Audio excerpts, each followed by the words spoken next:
Ladies and gentlemen, hello, and welcome to Nerdy for 30 podcast, where we talk about nerdy-ish things for 30-ish minutes.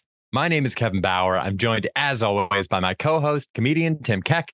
And today we are going to be talking about Ant-Man and the Wasp, Quantumania. Now, I didn't like it. I was very disappointed by this movie. I should give the qualifier. I wasn't very disappointed by this movie because this is the lowest expectation I have ever had for a Marvel movie going into it. I've been burned by everything since Doctor Strange. And at this point, it's like, you know what? It would be the definition of insanity for me to expect that this movie would be the one that changes things up. I didn't like either previous Ant-Man movie very much. Tim, where did you stand? Are you about the same as me? What were your expectations coming in? Where do I stand? I mean, I stan Ant-Man. I think he's great. I've been liking these Marvel things. Everybody's shitting on Thor. I thought it was fun. Doctor Strange, oh, that sucks. I thought it was fun. Ant-Man 1, fun. Ant-Man 2, fun. Ant-Man 3, not good, but still... I had some fun. I had fun. I had some fun in it, but it was like a bad movie. The Ant-Man, cool. I love Ant-Man. Like the imaging, like the graphics, the way everything looked, awesome. Kang, the acting, with the exception of a couple of people, was pretty awesome. And Paul Rudd, Scott Lang, still an incredibly likable character. I wanted to really like this, and this was like one of the most frustrating. Like sitting there, I was just thinking, like, why didn't they just make a good movie? And that seems like a dumb question. Why didn't they just make a good? It's like everything was there for them to have a good movie, and they made choices in like editing and the script and some of the directing, I think, the directing of some of these actors that was really bad. And they could have just not done those things. And I think this would have been a good movie. I want to hear your Fantastic Four spiel, because I think it explains a lot of necessarily the Ant-Man family being involved in this at all. But these are all, it was like movie making mistakes as opposed to like idea mistakes, or it was the execution. The execution of this was bad. I think this could have been good, and it wasn't. And it's in a way that is more confounding than most of the movies we talk about here that we don't enjoy. Interesting. Yeah. I mean, I'm with you on pretty much all that. I had fun at times, and I should say that I do love Ant-Man, the character. I adore Ant-Man when he's in the Russo brothers' hands. But I think I just really don't fuck with Peyton Reed's sense of humor. I think that's the thing. And I think that sense of humor led Peyton Reed down some dark, dark paths here, where we spent a lot of time with things that we didn't need to see. But speaking of those things that we didn't need to see, the Fantastic Four spiel that you just brought up.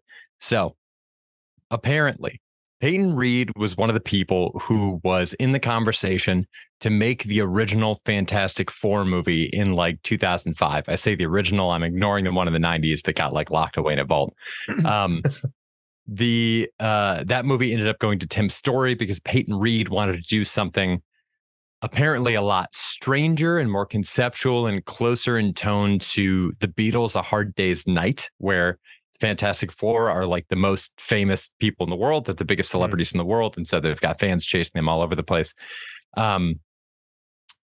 His script for that didn't end up going anywhere. And then when they decided to do this movie in the quantum realm, Peyton Reed ended up using a lot of the ideas from his original Fantastic Four script for this movie. So I think if you follow the Fantastic Four comics at all or have any history there's a pretty clear parallel between what we saw with this version of the quantum realm, which is always shifting. It's never consistent from movie to movie.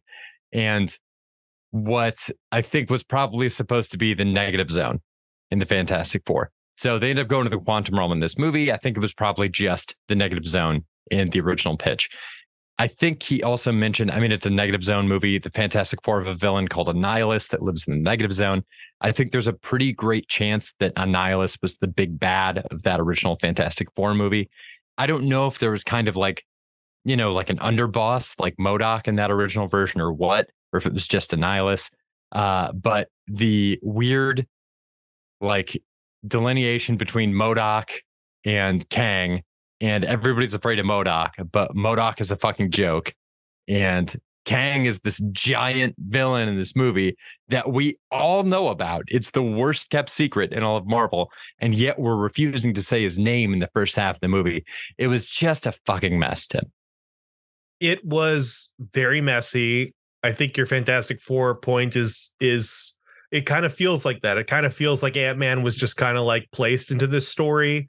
The Fantastic Four have like a real relationship with Kang. Even if this was a Fantastic Four movie, it would make more sense because I think Kang's first iteration as the Pharaoh was in a Fantastic Four book. And I think I saw something that was actually talking about the Fantastic Four went to the quantum realm first. So I don't know if that's true or not. I need to do that's just random speculation, but I know that the Tut version of Kang the Conqueror. Yeah, like it's on his name. The problem is I was thinking back to the movie. I'm like, what did they say his name was? And then I had to like fast forward through like an hour and a half of the movie in order to get to the part where they actually said this guy's name. You're right. It's like one of the worst kept secrets ever that this is going to be the guy. We all know this is going to be the guy. It is not interesting to keep not saying his name. Also, you could just say his name. We still don't know what that means. Right? We still don't know what incarnation of Kang we're going to get. How scary is he? How much of an indomitable force is he? So what's the harm in saying his name right away, acknowledging the elephant in the room, and you can still build up to this like scary character who ultimately, it's a bummer that he was beat by Ant-Man. I'm sorry, Ant-Man is not like a top tier villain in the power echelon, and we're supposed to think Kang is this like huge threat and he's going to be the problem, that he's going to kill all the Avengers again, and he couldn't take Ant-Man. It's weird. It's a weird like power basing thing. Man, I don't know. It was just weird. It was sloppy. I don't know. But I will say by the time they get to the end of the movie and they're fighting Kang and there are stakes, I was in. And I don't know if it's just the Marvel machine. I don't know if it's just Ant-Man. I don't know if it's Jonathan Majors acting. I don't know if it's Paul Rudd crushing it. But their fight at the end, I was a little like, oh man, is Ant-Man going to die or something? Like, is something really going to happen here? It felt like the stakes were raised for me in a way that more like a good Marvel movie would do. But I feel like I fell for the Marvel formula a little bit as opposed to them earning that reaction from me. You know what I'm saying? Oh, for sure. Yeah. I mean, that's one of the things about this. I think I'm ready to declare this like the Bob Chapek Cup. I think this is like a quintessential Bob Chapek Marvel movie. I think he was all in on making money for Disney, the corporation. I mean, this guy greenlit everything. There was so much coming out of the pipeline. My God, I'm a huge Marvel stan, and there was like a lot of Marvel that came out last year. And some of them we didn't need. Some of the shows were a little bit too long. Some things I wished were longer weren't long enough. It was just strange choices being made. And some of the series that were greenlit going forward, it's just like, what? You're going to make this? I don't understand why. I loved Agatha too. I don't understand why we're getting an Agatha spinoff. Like, put Agatha in something else. I don't know. It's strange. Huge fan, but still strange that she's starring in her own Disney Plus show over a lot of these other characters we have. Anyway, I think this movie fell into a lot of the same traps as Avengers Age of Ultron, where I think they had other stuff they want to get to. I think they're like, shit, we have Kang Dynasty coming up in 2 years. We got to get a lot of Kang out. So I think Kang maybe had to be in this movie. I think that works if you don't have the M.O.D.O.K stuff. The M.O.D.O.K stuff was a big miss for me. I think it's just too much stuff they were trying to cram into one movie. it's also strange that it's the third movie in the Ant-Man series, and as a culture, we have a kind of recent obsession with trilogies. So we expect the third installment to kind of be an ending of everything. So I don't know if M.O.D.O.K was in there and it was Darren because they needed to wrap everything up or what the deal is, but it was not a nice ending to like a trio of Ant-Man movies. Half the characters we love from Ant-Man movies, the characters that make me like the Ant-Man movies, like Michael Pena, where are they? So Right. where the fuck is Judy Greer? What's Judy Greer doing? Where's the crew? Where's the Michael Pena monologue in this? Yeah, like, that's man. one of the best bits they do. Oh my God. Where's Randall Park? Randall Park. They at least should have had a couple of the like goofy Quantum Realm people just be perfect mirror images of Scott's friends from the real world. And then have him do a bit where it's like, man, this is weird. You remind me so much of someone I know. And you get like Michael Pena voicing a little alien guy doing the same thing. It'd be great. It didn't feel like an Ant-Man movie. It felt like a cool Marvel movie. Like, this is what comic books look like, but it didn't feel like an Ant-Man thing. I mean, basically he's just been like in San Francisco doing a heist and then like kind of another heist. Like, he's just been like a small time local guy, and he's had all of his friends are like human beings who are just like fellow scammers and quote unquote low lives, and it's fun. I mean, his character's evolved. All of a sudden he's like a super scientist. His daughter is already somehow a super scientist. I don't think that was ever his bag. I don't think Scott Lang is necessarily a scientist. I don't think he's necessarily somebody as a character that is a genius in the way of, I'm going to invent a new formula that like battles these ants. I think he's creative, and he could probably come up with new ways to use these things. He's, you know, ballsy and adventurous. It just doesn't seem like this necessarily fit with Paul Rudd's Scott Lang at all. I think the family dynamic is interesting, and it seems like that's the way they've kind of chosen to evolve the character, which I don't necessarily love, but it kind of opens with the quote unquote Ant-Man family, which is very interesting. It's like the original Ant-Man, the original Wasp, Paul Rudd, Hope, and then his daughter. His daughter is referring to Michael Douglas as grandpa at the beginning of the movie. He is not her grandpa. Correct. And apparently she got really into science because while they were all zapped, she got really into grandpa's journals and read through them. So everyone in this family, except for Cassandra Lang, disappeared during the snap.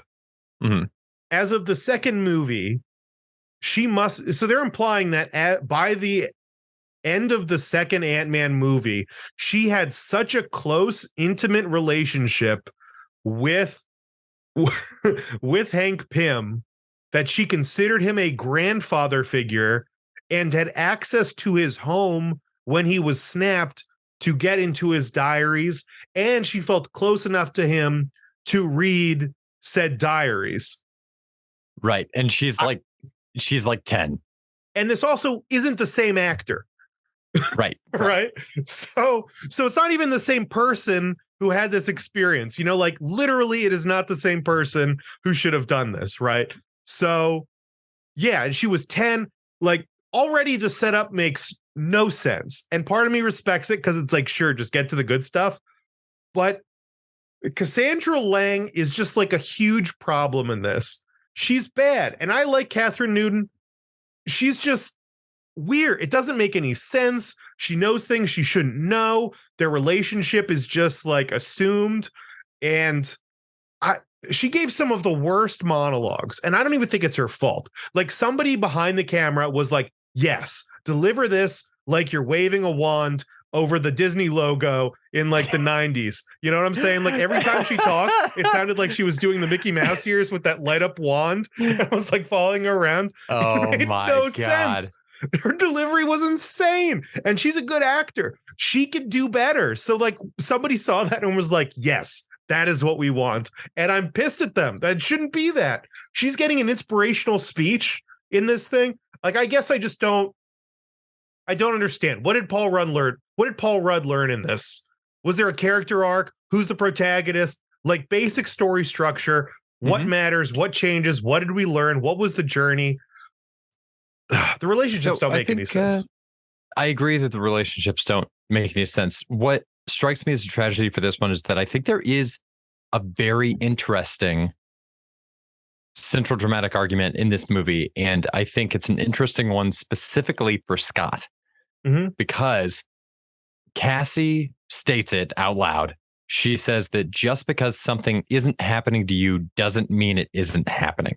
And every single thing in this movie, like, credit to this, is pointed at giving Scott greater awareness of things that are happening to other people, so that Scott needs to decide whether to save the things that are precious to him, like his daughter, or whether to, risk his own life and risk having his daughter safe again in order to save these other people that also deserve saving. I think it's a really interesting thing to have him doing now, especially because he's being so braggadocious about having saved everyone, which was great. That was a wonderful, the opening of this movie, I was like, this thing might slam.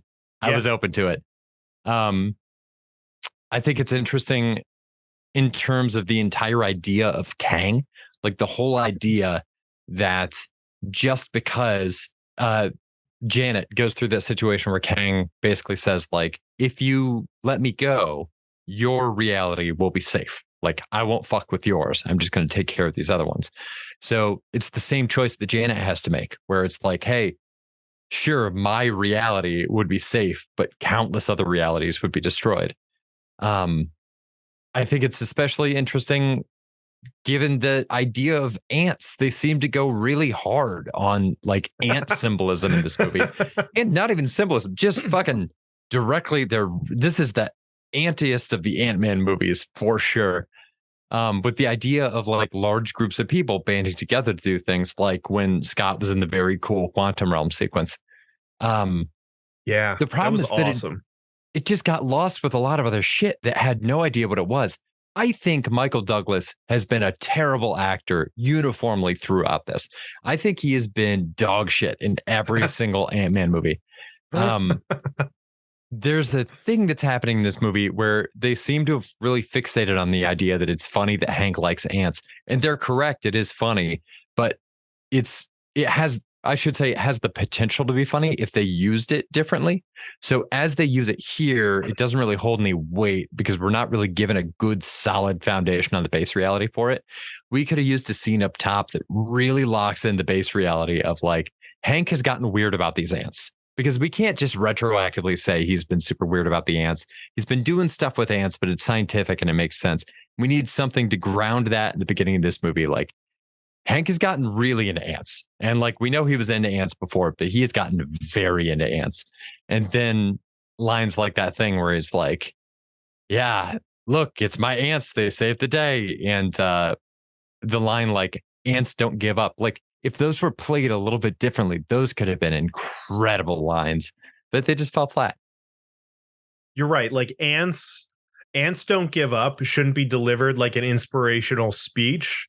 It should be like a heart to heart. You know what I like about ants?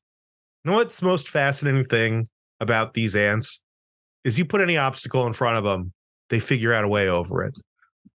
And I think that works. Something like they do it as a team, like just like a real genuine thing. But instead, Michael Douglas is just like a senile man in this, and half the time his lines are gold. Half the time they're just like not like absolute nonsense and a complete waste of time.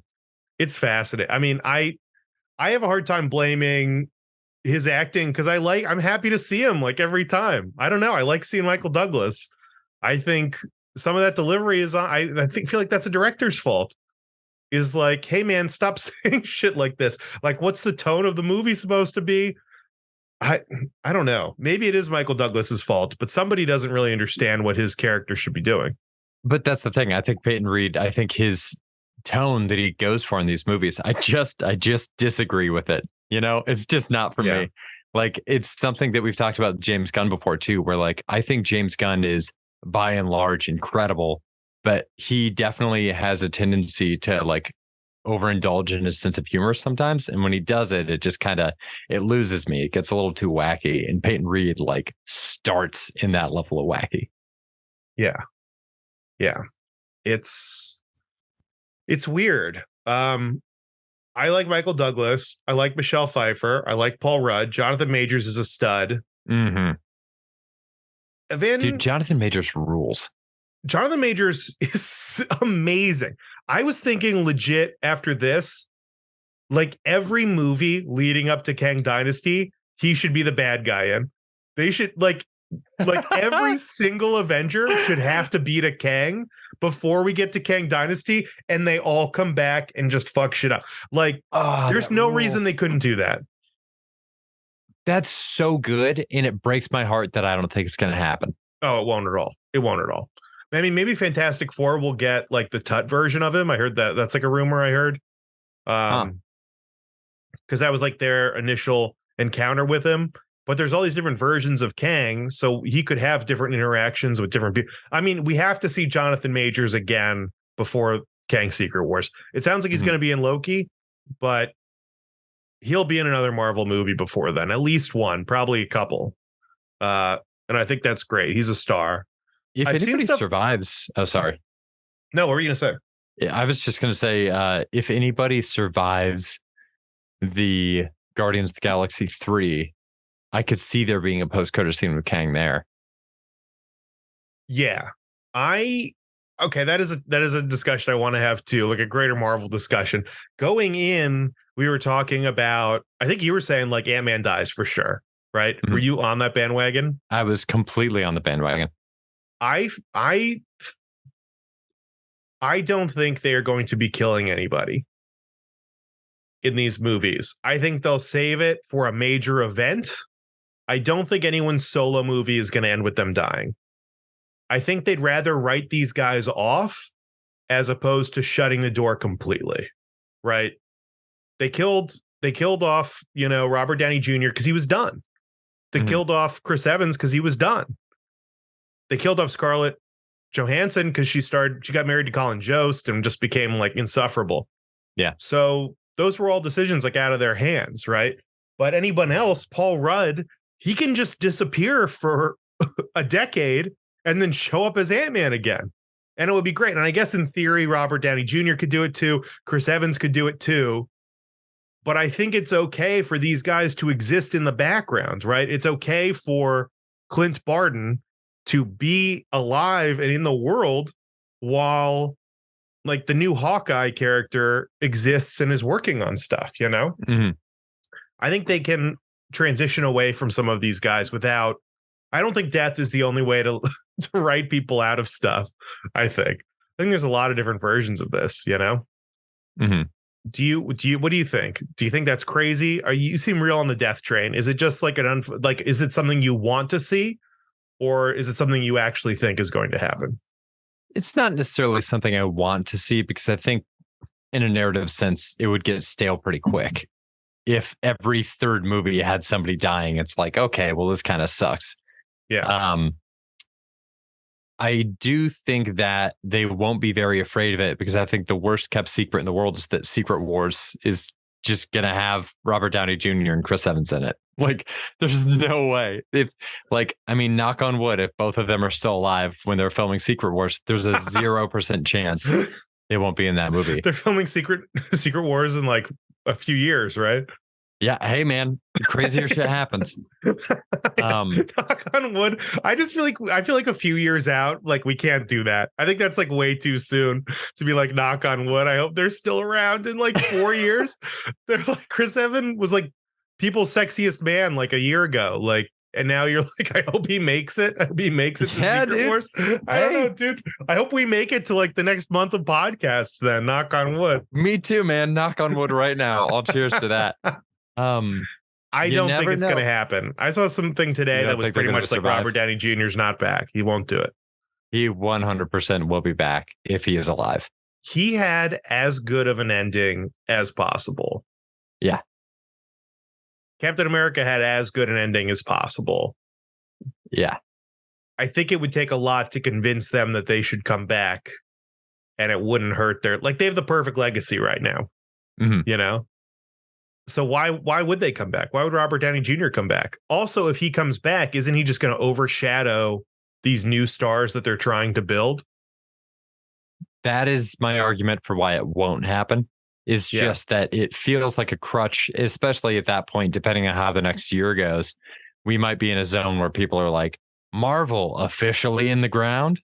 And to bring them back then would look like they're just kind of giving in to pressure and being weak instead of honoring the source material that it's coming from.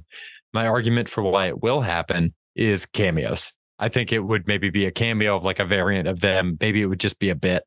Like maybe we would get like Werewolf Captain America or like Yeah. Robert Downey Jr. as a live action zombie Iron Man or Iron. Whoa, that is of all the flubs I've had on this show, that might be the weirdest vocal flub that I've ever had. I think it would have to be so big and so special, and you'd really have to convince the actors to do it. And I just don't see it happening. I think it's impossible. I don't think it's going to happen. I do want to also ask, do you think that Marvel is on the downhill? It feels like everyone's like, the last phase sucked. It's all trash. Marvel is trash. Before this, it was nothing but bangers. It was always great. It built to Endgame. And I think Endgame has caused everyone to get into some revisionist history where they think everything Marvel's ever done has been perfect. And that is 100% not the case. Maybe it's a different pod where we go through all these Marvel movies and figure that out. But there were definitely swings and misses that Marvel had. There were definitely characters that, I mean, I don't even know. So we brought up the first Captain America movie, right? That's a character that's beloved, that people like, built to one of the biggest moments in the MCU, and probably one of the biggest pops in cinematic history is Captain America picking up the hammer. And that first movie, I think, just did okay. And if you watch it now, it's like, it's an okay movie. It's like it's a very mid movie, the first Captain America movie. Winter Soldier, amazing, but they like had to build this guy into something. This didn't just happen overnight. And I don't know. I feel like people are overreacting. I think people are overreacting with like, Marvel's done. Everything sucks now. They're bad. They lost the secret sauce. I think they could easily put a string of movies together that gets everybody right back on board and into everything they're doing. I completely agree. I think if we look back at the movies pre-Endgame, there was like a solid, like a spine of movies that were very good. And all the other things were just kind of hanging off of that with varying degrees of vestigiality. Obviously, Winter Soldier, incredible. Civil War, incredible. But yeah, Avengers Age of Ultron, big group thing, did a lot of groundwork, but like just decent. Iron Man 3, pretty damn good, but nowhere near as good as like Winter Soldier or Civil War. But I think that through line is the thing that's missing right now. And I think what's kind of freaking people out is that it seems like they're branching out in a lot of different directions instead of any kind of a clear way. Like everything has a setup for something that we might not see the resolution to for 6 years. I mean, Jesus, we had the Blade voice. They couldn't even decide on a costume for Blade yet or get Mahershala Ali in the room. So we didn't even know what the fuck Blade looks like yet. The movie got pushed back. So that Blade thing happened like 4 years before we're ever going to get a glimpse of this guy. That feels ridiculous to me. What's going on with the Eternals, the whatever that, I forget, the Celestial that like stole the living remaining Eternals and then left? Are we going to see the Celestial in Guardians? I hope that maybe we're building toward like Annihilation or something in space, and kind of the space characters have their own thing going on. And then maybe we can build toward the Kang stuff back on Earth. Like maybe we keep them separate and that's the deal. But it feels like I wonder if Disney Plus kind of fucked shit up, because all the Disney Plus shows that were good, with the exception of WandaVision, which feels very television specific, I think could have been better movies. There's no question that a 2-hour version of Moon Knight would have ruled. There's no question that a 2-hour version of Hawkeye would have ruled. Like, I don't know why these things are so long. Yeah. I liked Hawkeye a lot. I thought it was great. Moon Knight 100% should have been a movie. I heard they're doing that with the Don Cheadle, Armor Wars. They're turning that into a movie, which I think is a good move as opposed to a show. It is very spread out. And I think, I know we've talked about it before, but Endgame was such a singular event there was nothing like Endgame in the history of cinema before. I don't think it's replicable. I don't think it's going to happen again. You're talking about just a span of like 10 years of buildup through multiple blockbuster, multi-million dollar movies that built into one of the biggest movies on the planet of all time. It's never happened before. It's going to be impossible to cross that bar now. It was a great movie. The bar is so high. And you're right. Now it has planted this seed where everybody needs everything to mean something. And I think, even Shang-Chi is like kind of its own contained story, but it ends with, all the Avengers like in that room saying, oh, these rings are the key to something. They're making a call and we still don't know what it is. It's going to be years before we find out what the call is. So because I thought the call was related to the Celestial maybe. And nope. It's not. It's just its own thing. You're right. And then, oh God, what was that? Yeah, that movie with the Celestial. What was that? Eternals had that ending that again, it doesn't relate to anything else we've seen so far. There's so many things that are just like a build to nothing, as opposed to Iron Man just dealing with his personal demons, building a bunch of suits and exploring his relationship with his wife and his best friend, right? Like as a contained thing. I mean, that's the other thing you just brought up. What you just described, despite the fact that it's a guy with a flying suit of armor, it's very grounded. And so I think that's the other thing maybe that people are reacting to is all the stuff now is very like woo-woo, very mystical, very superpowers. They waited so long before anybody had energy-based powers in the MCU. And then the two huge things that came out of Age of Ultron were energy-based powers and the kind of like weird metallic rubber suits that then would go on to be like what every character wears now. Everybody's got like kind of a metallic rubber suit. Yeah, they figured out probably the cheapest way to do do this going forward. The easiest, most cost-efficient way to do it going forward. Okay, let's wrap this up. I did just want to say Evangeline Lilly, I've heard, is asking for like a Wasp movie, and she shouldn't get it. She has no charisma whatsoever. She's the least charismatic actor maybe I've ever seen in a Marvel movie. Just nothing. There's no shine to her. Even like Catherine Newton, I think, has more of it than Evangeline Lilly does. Even though I think she did like so poorly in this, I can totally see her moving into a Thunderbolts thing as Cassie Lang and like crushing it. I can see her doing a good job going forward.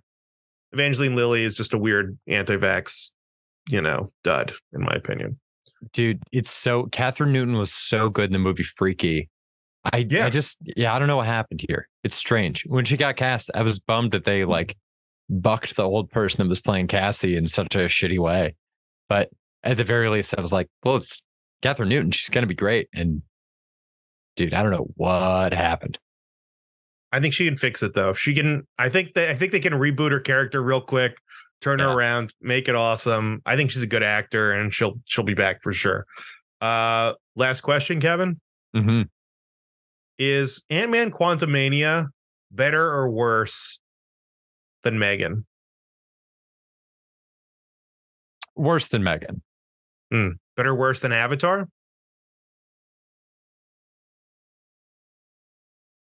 Well, I know which one I'll probably watch more. All right. So we've got that. Kevin, any other things? Anything else we got to go over? I think anything else you want to talk about? Anything else on the table? Anything else in the quantum verse that we should hit? Oh my gosh. I'll do one last thing. I think that the CGI in M.O.D.O.K was bad. And I think that we need to all take a year, #take a year, and whatever projects are in the pipeline right now, give everyone another year to work on them. Maybe, or even like 6 months and get a 6-month head start on whatever you're working on next. The VFX industry is treated like shit. We need to get these people better unions and more money. We need to stop exploiting this labor. And also, we want this stuff to look good. If we're going to be doing this stuff, M.O.D.O.K, holy cow. I could not look at him. I was embarrassed to look at M.O.D.O.K because his face looks so dumb. And maybe like they could, if it's going to look that dumb, just, I know that he's got kind of a horizontal face in the comics, but just make it a head. Do whatever you need to do so that it doesn't look that dumb. Because God almighty, did it look dumm. It looked Not like a bad filter. Dumb. Yeah, man. Oh, it So did. It looked stupid. like a Snapchat filter, Tim. Yeah. Yeah. It was weak. A Snapchat I don't want. Yeah. Yeah. Yeah. Don't snap me back. I don't know. What do kids say? What's me back? What do the kids say for Snapchat? I think that's it. Don't snap me back, mid. Don't snap me back. No cap. No cap. No snap. No cap, no snap. All right. This has been Nerdy for 30. Thank you so much for tuning in, everybody. If you disagree, send us an email. Let us know. nerdy430@gmail.com. Check us out on Instagram. We post occasionally. And we'll be back here again tomorrow with our review preview. And then again next Thursday with Cocaine Bear. Cocaine Bear. Stay nerdy, everybody. Bye. Bye.